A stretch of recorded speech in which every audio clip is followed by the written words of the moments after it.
Hey friends. Hey guys, I'm recording this video while I'm sick, so if I sound off, that's why. Multiversus has been a huge financial failure for Warner Brothers. Like, a huge one. And there are so many reasons as to why this failed. First of all, it's a live service game, and people are getting really tired of those, me included. 2, what the fuck are the microtransaction prices? This game is notorious for its awful pricing. Look at the roster for Smash Ultimate. Looks pretty big, right? This doesn't even include the DLC, by the way, but look at this roster. It's varied, it's full of characters that people like for the most part, and if you pay $60 for this game, you own it forever. There's a ton of different modes beyond the main Smash mode, including a campaign. Strip 90% of those modes away, and that's Multiversus.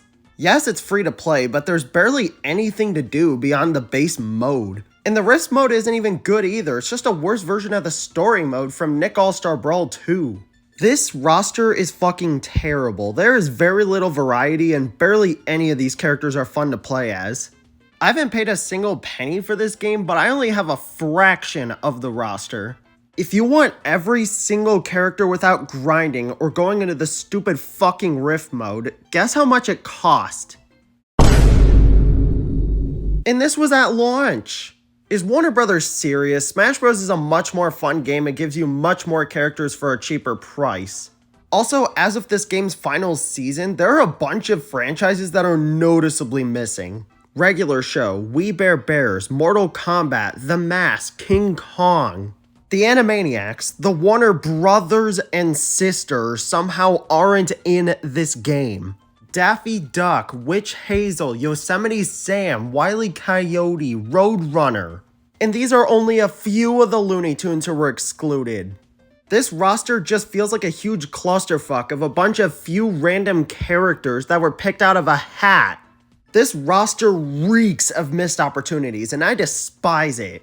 The gameplay isn't even that great either, it just feels like a slower, clunkier version of Smash Bros, and it's just boring.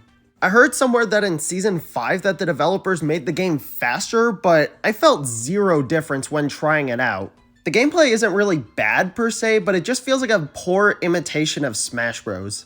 Somehow the beta was better than the final release. The gameplay was worse, the menus were worse, the overall experience just felt worse.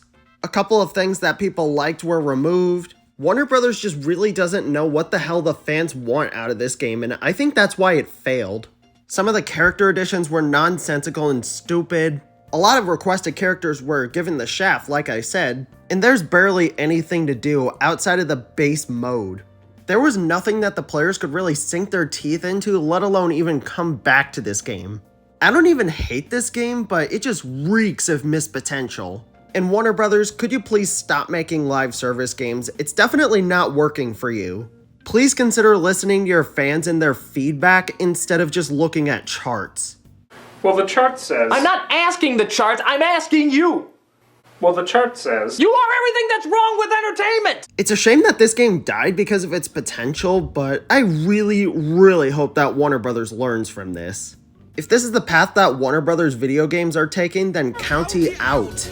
I'll see y'all later, I hope you liked this video, and I'm gonna go play a better video game. You just up smash. And now.